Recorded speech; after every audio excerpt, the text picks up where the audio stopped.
Welcome to the Talking Michigan Transportation Podcast. I'm Jeff Cranston. As you know by now, the Gordie Howe International Bridge linking Detroit with Windsor, Ontario, opened to traffic on July 27th. I wanted to catch up with a couple of the people involved in this project from some of its earliest days. So first I spoke with Kirk Steudle, who was the director of the Michigan Department of Transportation from 2006 until 2018, and was there when then Governor Rick Snyder was able to negotiate with the Canadian government and the U.S. federal government for an arrangement that would allow for a crossing agreement and to build the long-awaited bridge. He had some really interesting things to say about what went on in those negotiations and what went on in the earliest days of selecting a location and everything that's involved in that, and the National Environmental Protection Act regulations that govern that sort of building and that sort of location planning. And I also talked to Mohammed Alghurabi, who was the longtime project manager for MDOT, overseeing it, mostly building relationships in the community, really on both sides of the border. But the incredible trust that he was able to establish and the rapport with the people in the neighborhood who naturally had a lot of anxiety about being displaced for the bridge and what the bridge was going to mean to their lives going forward. Mohammed's incredible touch with people and patience and just genuine passion both for the project and for the people came through loud and clear from the times that I was involved in it, and I was always very impressed, and it was really good to catch up with him and let him talk about that and remind us of everything that went into it. So I hope you enjoy the conversations. So once again, I'm talking first with Kirk Steudle, who was the director of the Michigan Department of Transportation for 12 years and was highly involved in things as this project finally got off the drawing board and began to move forward. Kirk, thank you for taking time to talk about this. I know how important it is to you. Thanks, Jeff. It's great to be on with you, and it's a great day to see traffic going across this wonderful bridge.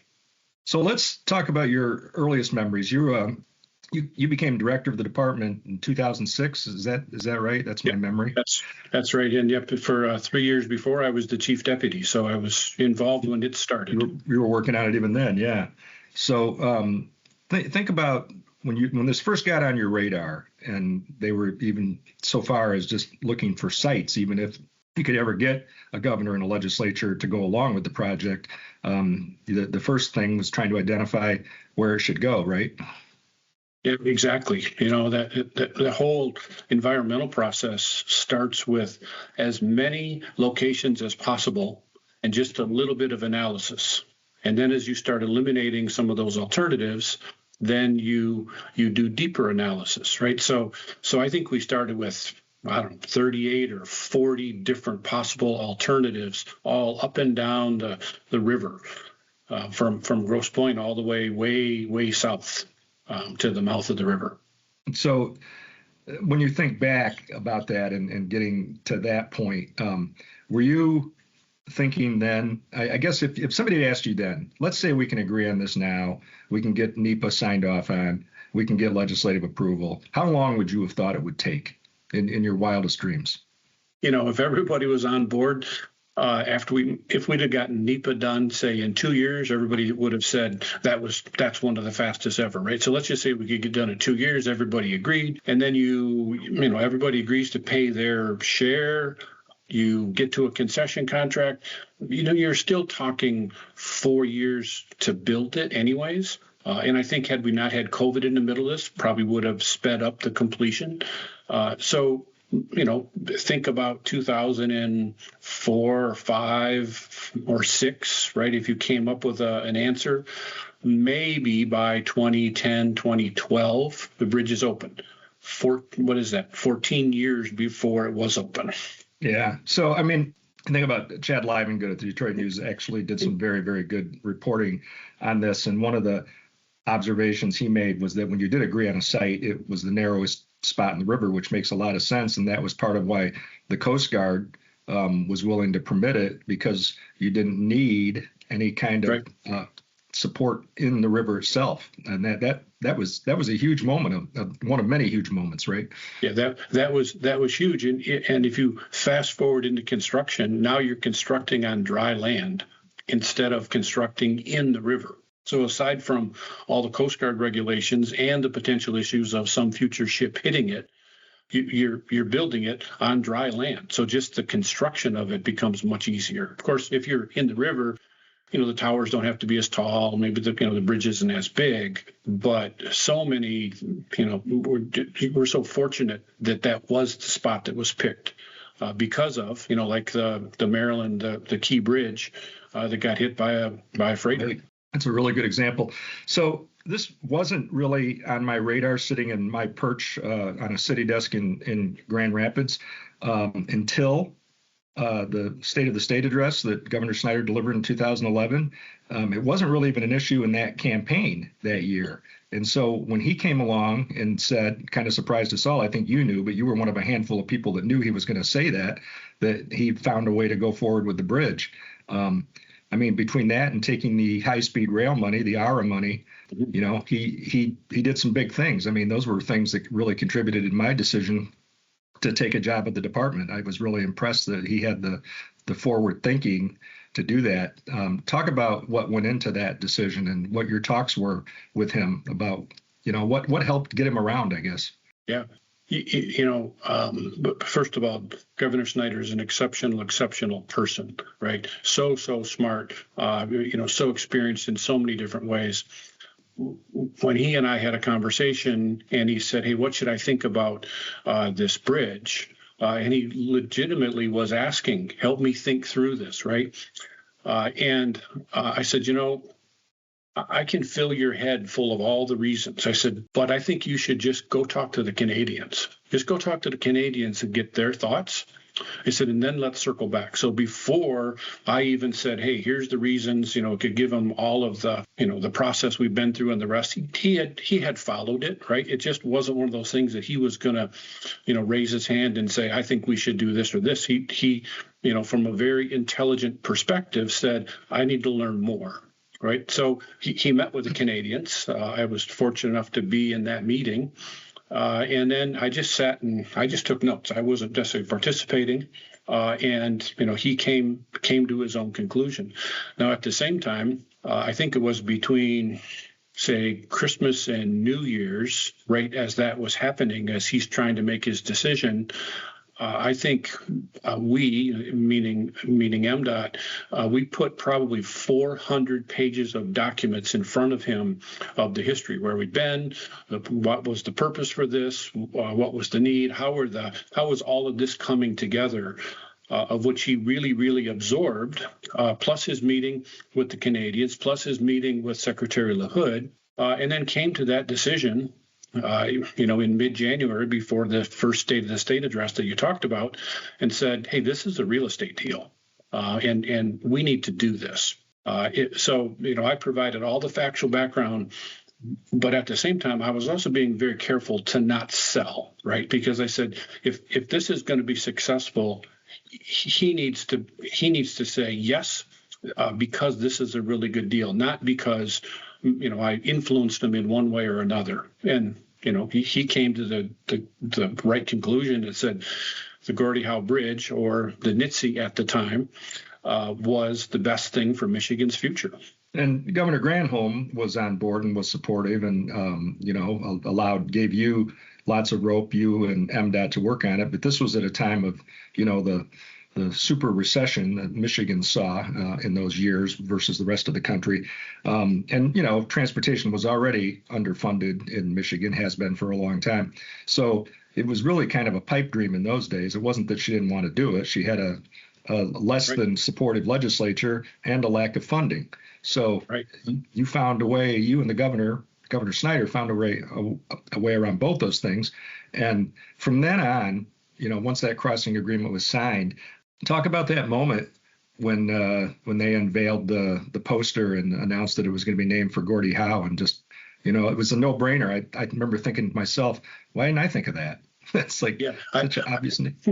It's funny you say that, Jeff. I thought the same thing. Well, that's a perfect name because who's going to take on Gordie Howe, right? And how are you going to call it bad names? It's Gordie Howe, and it just you look at the design of the bridge and it just screams hockey sticks, right?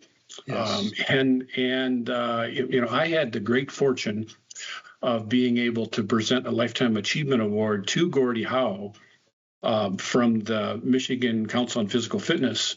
And it was really one of the last times that Gordie Howe was seen alive in person.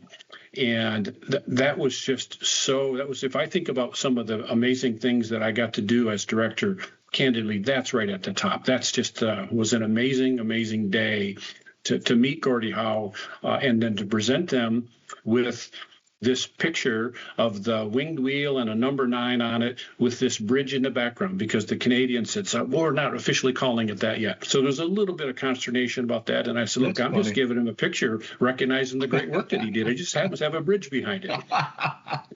That's funny. I don't know if you ever told me that story. I think what sticks with me about that period of time is that, Gordie was known, elbows up, not a patient hockey player. But what it took to build this bridge required tremendous patience from the Canadians. Chad touched on that in his reporting. No more so than Roy Norton, who was then the consul general, who I was with him and others at several of the presentations he gave around the state. There were so many supportive business groups, yet it was still a hard sell with so many legislators. That always struck me as odd. But, the Detroit Chamber, the Grand Rapids Chamber, the Right Place Economic Development Group, strongly supportive. Traverse City business leaders. Jeff, one of the first states, because I was talking to Midwest states saying, hey, we need to get support of this. One of the first states that came out the strongest and most supportive was Kentucky. Interesting. Not Ohio, but Kentucky. Kentucky. Mike Hancock, who was then Secretary of the Transportation Cabinet in Kentucky, he got it real quick. He said, look, that bridge is used to take Kentucky bourbon and Corvettes. And he said, our 2 biggest exports go across that crossing. And they signed on before anybody else did. Now, Ohio was right behind it, but Kentucky they were first. Yeah, I guess I remember that now that you had told me that, but I do remember that Ohio, because I've been contacted over the years by people, obviously with the I-75 corridor, huge business interest in it. But really, states, all of the country, at least anything south or west of Michigan had a vital interest in it, right? So just recently I was doing some work in Ohio about transportation and economic development, and one of the things that was brought up through from the groups in Ohio was the opportunities that the new Gordie Howe Bridge was going to provide. Right? Again, I was there kind of helping and guiding and coaching them how they tie these things together. And the Northwest Ohio people saw huge connections and just waiting for that connection to open. Yeah, with the agri interests in the Toledo area, obviously that makes a lot of sense. So you think back to your good memories and things that we talked about, going back to the very beginning with Governor Snyder when you guys made that trip to D.C. And Chad touched on this in his reporting too, but what was the light bulb moment when you thought we could ask the Federal Highway Administration to actually count Canada's contributions to this, Canada's financing of the bridge, toward MDOT's federal match? That must have been like wow. Yeah, there was lots of conversations about that time about toll credits, because we generate toll credits from the Mackinac Bridge, the Blue Water Bridge, and the Ambassador Bridge, who was reluctant to give us their investment numbers, but they did. And we said, well, wait, we're about ready to do this really big bridge. There's going to be a lot of investment here. All of this would qualify as toll credits as well. So that was, we knew that would happen, but it would be multiple years later before you could, get all the accounting correctly. And I remember having a conversation with the then Deputy Secretary, John Procari, and said, hey, what if we counted this in real time? And John Procari was a very innovative guy as well, and a longtime friend, said, that's interesting. He's going to get there anyways. So he ended up taking that to Secretary LaHood. I took that to Governor Snyder. And then the conversation continued, so at the policy level, they said, yeah, let's see if we can make this happen, right? And then, filter down through the Federal Highway Administration in Michigan, and then within MDOT, within the governor's office, and wow, we made it happen. And then, of course, there's logistics of how do you make that happen? And how real time is real time? Is it every week? Is it every month? Is it once a year? Right? Lots of logistics that the finance people had to then figure out.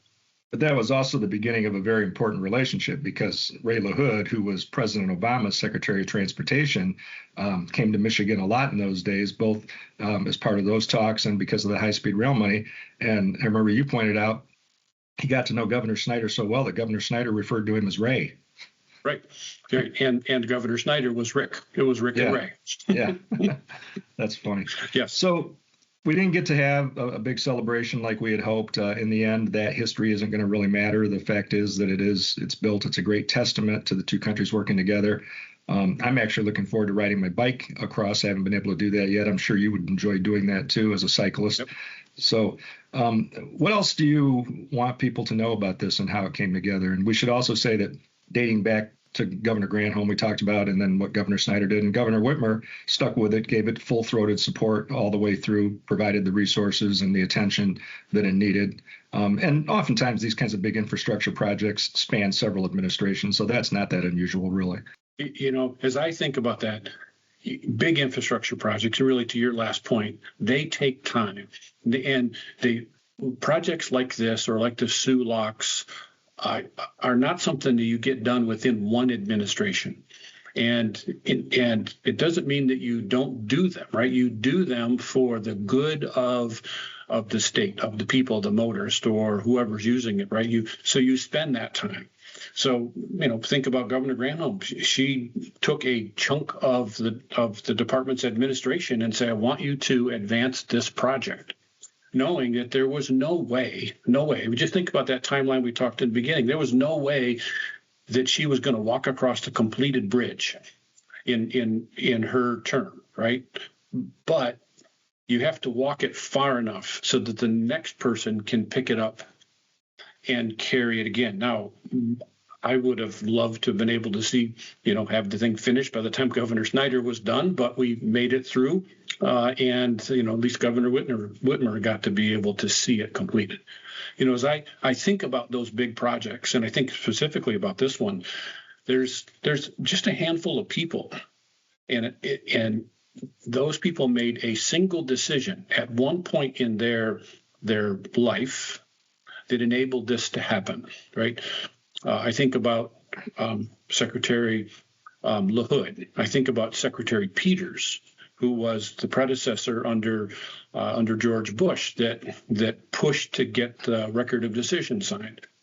I think about the three governors we talked about. I think about the finance minister in Canada that said, "Yeah, we'll come up with this funding." Right? There's a handful of people, probably less than 10, that without them making that decision, we are not having this conversation.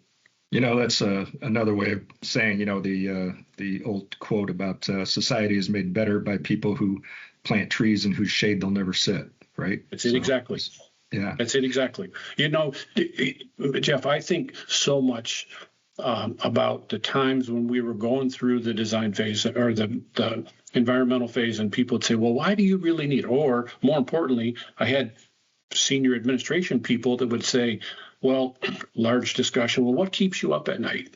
And I will tell you candidly, I was worried about that crossing having something happen. There's no redundancy, right? And all of a sudden that crossing is out, and candidly, the shape of Southeast Michigan changes forever with absolutely nothing anybody can do. Think about the Key Bridge and all the money people are throwing. It's still not open, right? It's still not even under construction. That's been 2 years.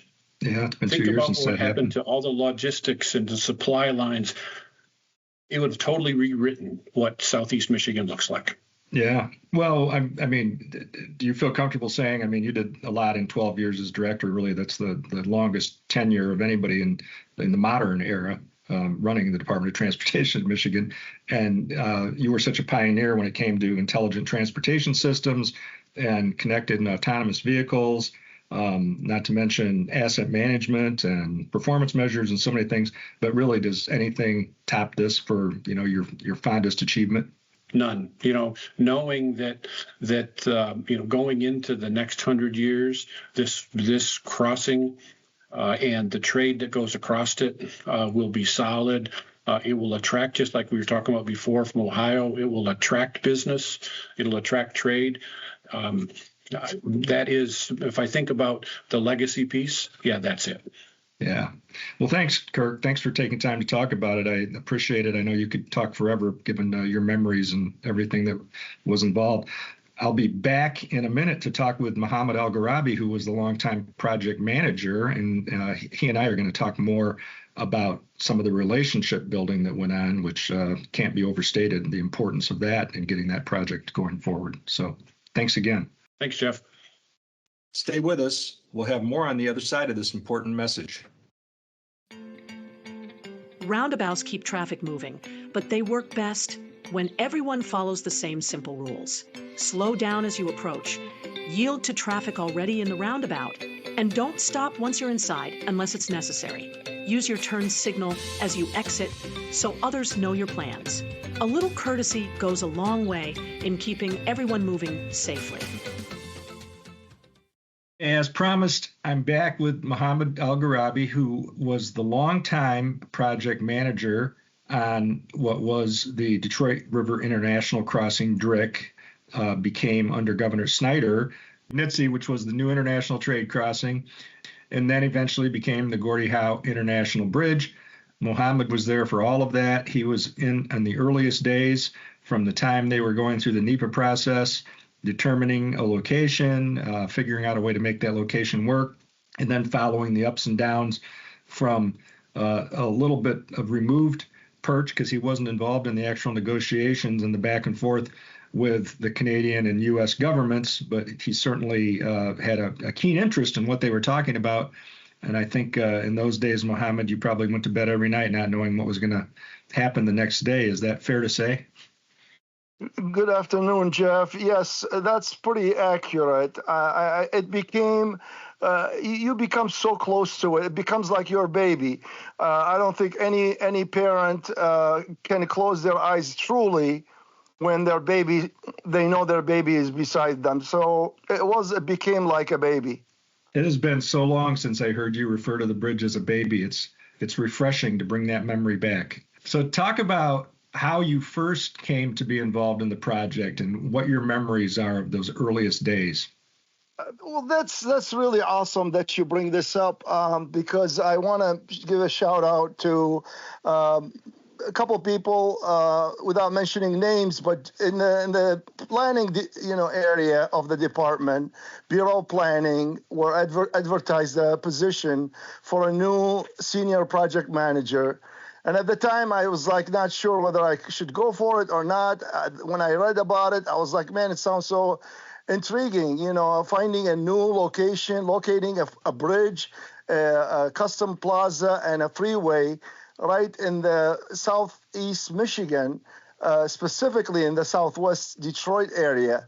And I was intrigued and applied for the job, not knowing for sure I'm going to get it or not. So I was spent 10 years of my life in the highway, Jeff, as you know, the department structure as an engineer.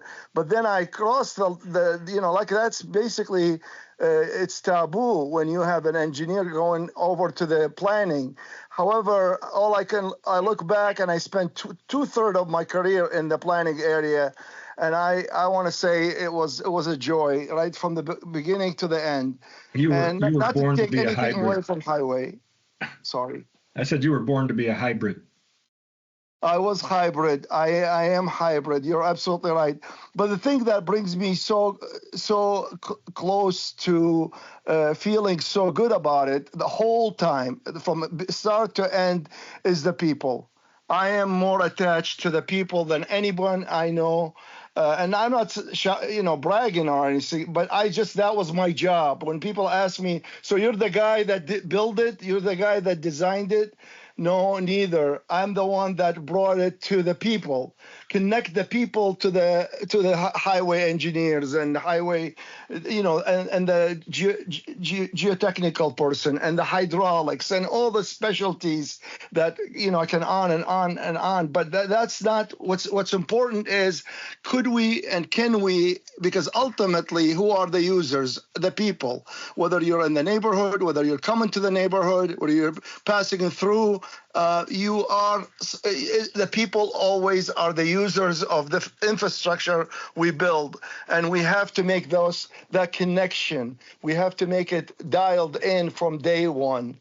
Well, that's why I'm glad you set all that up with the importance that you place on people, but it's exactly because of that and the relationships that you built that got us to where we are. And when I think about it, you can tell me, but I don't think that that's really something you learned in engineering school, is it? Not at all. And I'm going to humble myself, Jeff. I don't believe I've described this to you, but I'm going to say that to you because on this amazing project that we now can say it's all open and being used and utilized, and we feel good about it.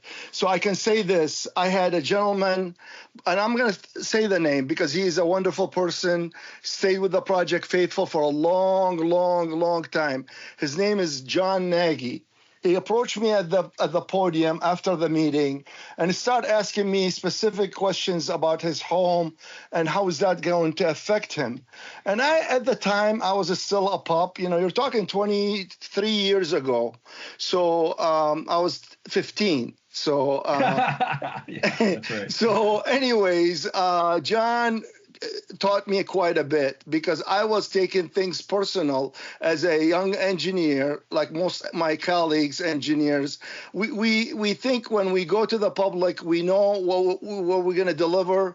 We know what the people want, and we know how to show them. And they can ask questions, but really, unfortunately, I'm not saying everybody, but I'm the majority. We say, well, we know because we know, and therefore we can show them. Well, he showed me. He put me in my place and wanted me to listen to what he had to say about the neighborhood, about the environment, about what is important and what is not important. And I finally. We started off not so great, but let me tell you, we became best friends. I mean, someone that if he calls me today, I would pick up the phone immediately because I know how much he means to me and I know how much I mean to him. So again, to say the least, it's not what we think and what engineering school or planning school taught us. It's what the people teach us because they know best. When you put all your faith in the people and let the people help you, guide you, they want your knowledge. Don't get me wrong. So you can't sit there and say, well, how do you want it? Or let's say they throw a proposal. They want you to take the proposal and go finalize it, or not finalize it, but draw it up and bring it back to them. But they count on your knowledge, but they want to give you the parameters, if that makes sense. No, it does. And when I started shortly after Governor Snyder announced in the State of the State address in 2011 that he had reached a deal with the Canadians to make it happen. And that just set in motion a number of other things that had to happen before there could be a crossing agreement signed and you could get other sign-offs from the U.S. federal government. But what I saw, I missed those earliest days you're talking about, but what I saw with you was when MDOT had to begin negotiating to buy the property. And there were, a handful of people, not all, many went willingly because what they got was a pretty good offer for their homes, and they got relocation costs and they were happy. But there were some people who, as much as it might have been financially advantaged to them, they just wanted to stay in their homes. And one of those I'll always remember is Mrs. Finn. Can you tell her story? Because I'll never forget how everybody else was having a very difficult time dealing with her. And then when you and I met with her, she just melted. She's like, "Oh, Mohammed, if you think I should move, then maybe I should move." It's just she had that much trust and respect for you. So talk about how that came to be. Well, Mrs. Finn has another big place in my heart. And I say this, we learn a lot, and we have to remember that Jeff, she taught us a lot when we met with her, because she unfolded the story about how MDOT actually acquired properties from her parents. And when the first time going around with I-75. And so here we come back again. As a young girl. She was a young girl and displaced by I-75, right? Right, exactly. I mean, I think please, and I hope if you're my fellow MDOTers or fellow engineer that you work on the project, I don't want you to get offended, but I know when you hear these things, you're like, in so many words, you're trying to do your job, and I understand that, but it's more than doing your job. This is something that you have to feel emotional, you have to feel sympathetic, empathetic, you have to have the feelings for it, because when I heard it, I'll be honest with you, I didn't know. It opened my eyes quite wide open, because when she says to us, "Give me more time, I have more stuff that I really need to process through. I have sentimental things." And I know some people may have looked at some of the stuff from a distance, and they may think that what is it? Well, don't question that. That's not yours to question. It is sentimental for her. Those were left by her parents. And I think once we, thanks to Jeff, because he kind of, you said, let's go visit, let's go talk to her, let's embark on something more than the usual. You have somebody from the vendor or third party that is helping us, and they did a fantastic job. But this was a special case. We had to treat it delicately. Yeah, well, and you did, and in the end, things turned out really well. But I wanted to highlight that as an example. You had so many more of those conversations and so much troubleshooting you had to do behind the scenes. And I should give a shout out too to Stephanie Campo, who was in charge of community relations for the Windsor-Detroit Bridge Authority, and also spent a lot of time in Delray and the Detroit neighborhoods and built those relationships and listened at public meetings and took every request very seriously. You can't overstate how important that is. I mean, to the extent that I actually built a presentation in 2018 called Trusted Voices, and part of that was focusing on you and deploying Mohammed to teach and help build relationships.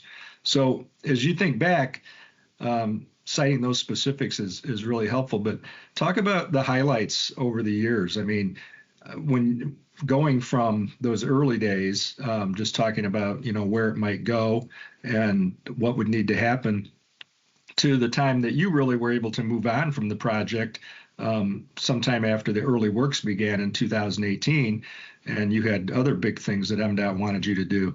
But just, I guess, touch on what you saw as your highlights being involved in the project.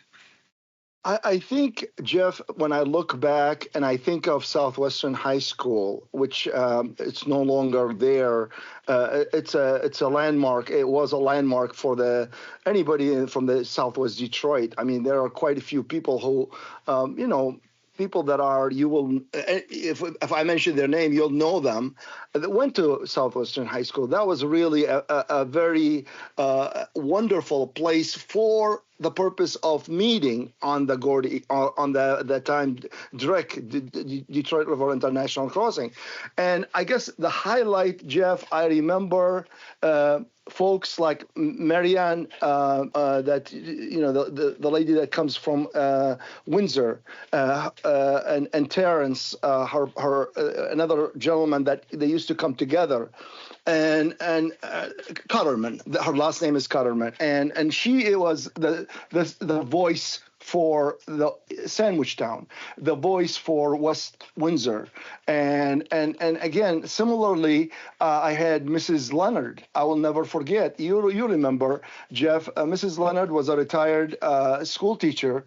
And she, I guess what I want to describe to you, the highlight is the faithfulness.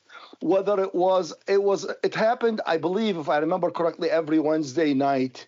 And it didn't matter whether it's sunny day, it's raining, it's snowing, it's hailing, it's, no matter what it is, what the condition was, they were always there, and they shaped the project. As we start developing the project, as we start trying to realize where we should locate the area that deals with the customs area, or whether it's the any other areas like for the highway, how we connect the freeway to, we call it Michigan Interchange, that we connected the Michigan highway into the Custom Plaza. All of those, they helped us shape them, and they told us what they want, what they didn't want, and they told us that's one of the things. And then also, I have to give a big shout out to my brother Marcel Todd, who basically he represents the Planning Commission. So he's the director of Planning Commission. He's like an advisor for the council, honorable council, and he always brought in his staff, and his staff were top-notch people, people that are so familiar with the area. And so we took the land use and we tried to deploy what outcomes that were coming out of the Detroit River International Crossing to make the city work hand in hand with us. So in other words, I'll just give one last example. The east part of Delray was more industrial versus the west side of Delray was more residential. And the people fought tooth and nail to tell us, to make it abundantly clear to MDOT and anybody that can listen, that please, if you're going to do something, do it on the east side and leave the west side so we can reside there, so we can live there. And we did that, and that is because the people. That's because we listened to the people, because they were the voice behind the success of this project. Really, Jeff, everything I give in terms of success and why it went forward is because the community supported it. Yes, maybe it didn't support it in the beginning, but once they start walking the walk with us, Simone and others, I mean, I can name quite a few, but and I'm going to miss quite a few, but what I'm saying is they really shaped the project, kept the project going, and we made it to the end. Well, I told others and, tell you that because we weren't able to have a true celebration, and all that matters to any of us, and I know you feel this way, is that the bridge was opened and that it is open and that it's operating now. But of all the people that I most wanted to see there being recognized for their contributions to getting it where it was, you were the one. You took it to that point. Hussein Ibrahim, who took over the on-the-ground management of the project once work was being done. Also did tremendous work, lots of patience, lots of fires to put out every day. And so all of you deserved that moment to stand there and breathe it in. And I'm sorry that you didn't get that. I hope that there will still be some kind of celebration at some point. But I also appreciate that you told me at the time that, hey, if they just get the thing open, I'll be happy. And so I hope you are. I am very happy. I'm really happy that not only the bridge itself is open, but the bike path, the walk path, that is open, because to me, I had so many people. They became a true friend of the project, and they couldn't wait to the day that they can start walking it, biking it, and they did it. And they showed me and sent me pictures, and they're so excited. So to me, Jeff, honestly, that is the celebration, is when the people get to reap the benefits. We talked about it enough to say how important it is, how good it is. Now let the truth come by itself, prove itself without us having to say anything, because every day is going to go by.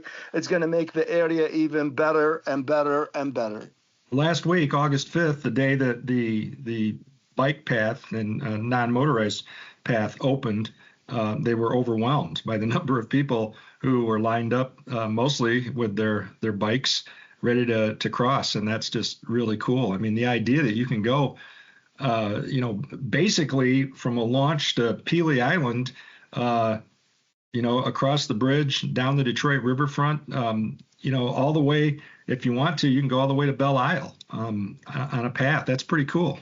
Jeff, I had friends literally from Washington State all the way to Vermont calling me on a regular basis. I've got them on a speed dial. When will the bridge open? And they have connection to Michigan, but they now live in a different place. But they know about it, and that this is the most important thing in their life, is to cross the Gordie Howe International Bridge. Yeah, no, that's great.